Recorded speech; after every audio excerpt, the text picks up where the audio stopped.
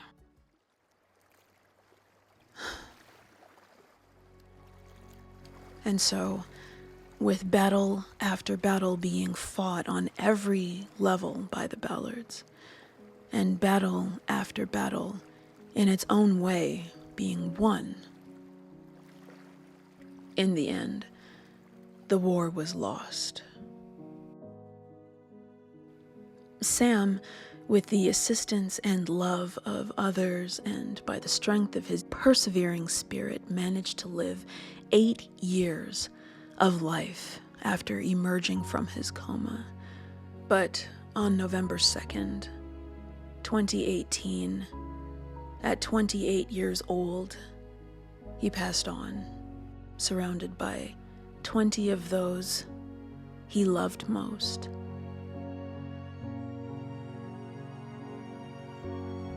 He kept a copy of the Dr. Seuss book, Oh, the Places You'll Go, at his bedside during the 8 years he struggled through his painful disabilities, and his friends and family would read it to him, and in doing so, would do their best to will him to make the best of all of the challenges he faced.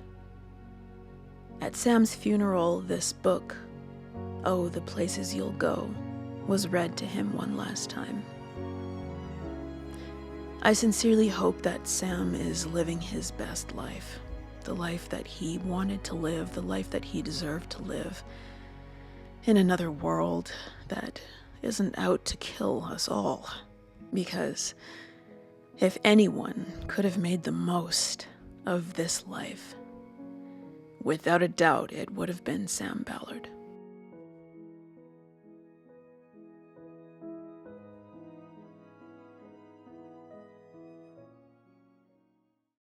Now, regarding rat lungworm, I feel compelled to state that a toddler could have eaten a slug out in the garden and probably would have been fine.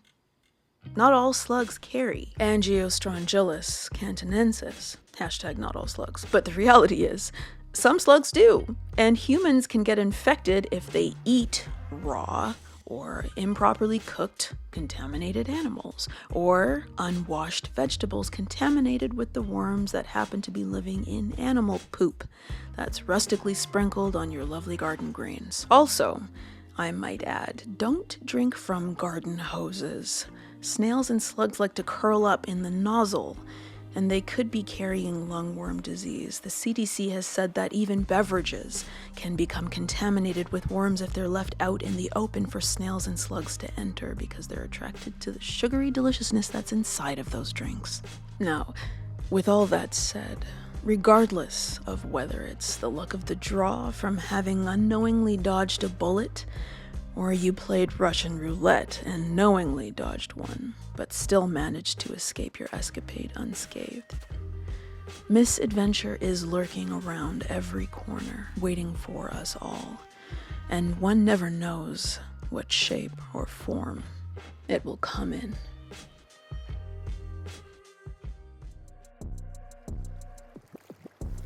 This is my very first video for the channel, so thank you so much for watching and allowing me to navigate you through this weird world full of weirder accidents. Like, subscribe, and ring that bell for more, because more will definitely be coming. I plan on delivering a new video every Friday. I'd absolutely love to have you back. And never forget, the choices we make could prematurely lead to the last breath we take. So, for the love of all the deities, choose carefully and don't eat slugs.